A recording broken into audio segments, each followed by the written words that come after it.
Hello guys, നമുക്കിന്ന് ചെറിയൊരു കുട്ടി വീഡിയോ കണ്ടു നോക്കിയാലോ. അങ്ങനെ എല്ലാവരും കുളിച്ച് കുട്ടപ്പന്മാരും കുട്ടപ്പിമാരായിട്ട് നമ്മളിവിടെ കാസർഗോഡ് നെല്ലിക്കുന്ന് ബീച്ചിലേക്കാണ് ഈ യാത്ര. അങ്ങനെ ഇങ്ങനെ പോകുന്ന വഴി എന്തായാലും അറിയാലോ, ഇവന്മാർ കാറിന് ചിറക് കെട്ടിട്ട് പറപ്പിക്കുന്ന അവസ്ഥയാണ്. അതാണ് വീട്ടിലെ അവസ്ഥ.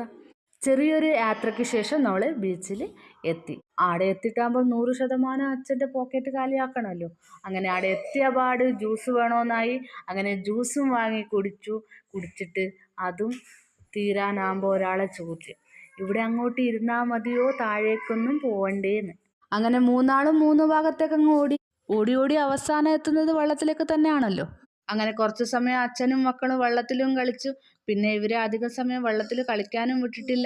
നൈസായിട്ട് ഇവരെ മെല്ലെ കരകയറ്റേണ്ട പരിപാടിയാണ്. ഇല്ലെങ്കിൽ ആകെ മൊത്തം കോളമാക്കി നാശമാക്കിയിട്ട് വെക്കും. പ്രത്യേകിച്ച് ഡ്രസ്സ് എടുക്കാത്തതും കൊണ്ടേ അവിടെ കിടക്കുന്ന മണൽ മൊത്തവും മാറിയിട്ട് ഒരു കൊട്ടാരം പണിയേണ്ട പരിപാടിയാണ്. പക്ഷേ അവസാനം കിട്ടിയത് ഒരു കിണറാണ്. അപ്പോൾ അത്രയേ ഉള്ളൂ ഗൈസ്.